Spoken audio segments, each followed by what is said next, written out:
Yang ketiga, korupsi di era Jokowi telah jauh melampaui korupsi di era-era sebelumnya. Berapa kasus besar?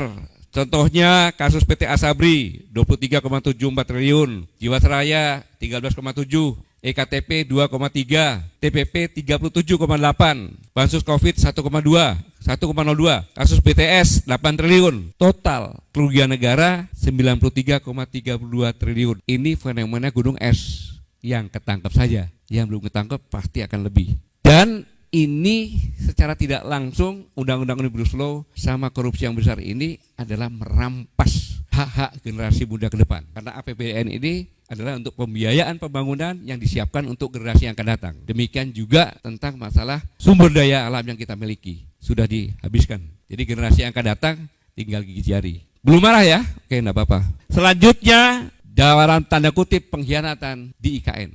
Ini yang membuat lebih marah lagi. Bayangkan, di China, Jokowi menawarkan konsesi 34.000 hektar lahan di IKN kepada Xi Jinping. Dan menurut peraturan pemerintah nomor 12 tahun 2023, konsesi tersebut atau HGU sampai 190 tahun. 190 tahun. Belanda cuma 75 tahun HGU-nya, kolonialisme. Serta HGB, hak guna bangunan, dan 160 tahun bagi investor di ibu kota negara. Bayangkan itu. Sedangkan kita di sini cuma 30 tahun sertifikat. Iya kan? Bayangkan. Dan Presiden Jokowi juga minta Cina menyusun detail desain IKN. Untuk apa kita punya arsitek, ya, insinyur, universitas yang ada di kita semuanya? Kenapa nggak distrikin? Dan Xi Jinping dengan Jokowi menandatangani 8 kesepakatan. Ada 4 kesepakatan yang sangat berbahaya. Pertama, Cina akan menjadi driver utama penyelesaian IKN.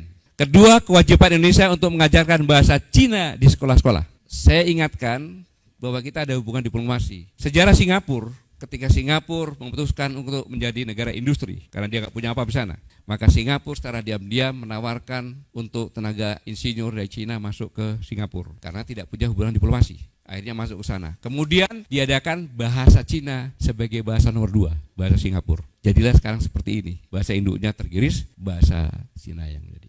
Kita punya hubungan diplomasi, jadi akan lebih cepat seperti Singapura kalau kita tidak marah dan diam-diam saja. Selanjutnya selain kewajiban untuk mengajarkan bahasa Cina di sekolah-sekolah, membuat 30 rumah sakit Cina di kota-kota besar. 30 rumah sakit di kota-kota besar. Bayangkan nih, apa yang terjadi. Keempat, yang lebih mengerikan lagi adalah pusat penelitian dan pengembangan bersama antara Indonesia dan China. Kalau namanya sudah pusat penelitian, itu adalah rahasia negara. Kita buka semuanya. Nah, seorang intelektual yang mengetahui ini pasti marah.